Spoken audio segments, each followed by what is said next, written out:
அசோக் பழனிலேருந்து வந்திருக்கணும் அசோக்கு. சரி சரி உட்காரியா. தொழிலுக்காக பணம் கட்டியிருக்கணும்னப்பா. சரி சரி. இன்றைக்கி நேரத்தில் ஆனால் 7 வருஷம் ஆச்சு கட்டி. ஆனால் இன்றைக்கி வேலை வாங்கி தந்துடுவேன், நாளைக்கு வாங்கி தந்துடுவேன் அப்படின்னு சொல்லி ஏமாற்றிக்கிட்டு தான் இருக்கணும். போன வாரம் கூட ஒன்று ஒரு 3 நாளில் வாங்கி தந்துடுவேன்னு சொல்லியிருக்கணும். ஆனால் சரிம்மா, தொழில் வர்றதுக்கான வாய்ப்புகள் இல்லை, பயப்பட வேண்டாம் சரியா. ஆனால் தொழில் வர்றதுக்கான வாய்ப்புகள் இல்லை. பணத்தை கண்டிப்பான முறையில் வாங்கிட வேண்டியதான் சரியா. ஆனால் பணத்தை தர்றதுக்கான வாய்ப்புகள் இல்லை. நீ கேட்டு பார்த்தியா இல்லையா?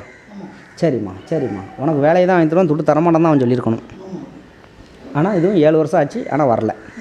ஆனால் பணமும் வராது, வேலையும் இல்லை சரியா. கண்டிப்பான முறையில் பணத்தை வாங்கி தரேன், வேலை இல்லை சரியா. சரி. அதிகபட்சம் 31 நாள். கொஞ்சம் பொறுமையாக இருந்து வா. அவனுடைய ஃபோட்டோவை மட்டும் எடுத்துகிட்டு வா. கண்டிப்பான முறையில் அவன் பணத்தை எப்படி கொடுத்தியோ அதே மாதிரி காதும் வச்சு கேட்காத மாதிரி அம்மா பணத்தை வாங்கி தரேன் சரியா. அதிகபட்சம் 31 நாளில் கண்டிப்பான முறையில் வாங்கி தரேன், பயப்பட வேண்டாம். ஃபோட்டோ எடுத்துக்கலாம் சரியா. சரிம்மா, பணம் அழியாது, பயப்படாத, சந்தோஷமாக இருக்கு.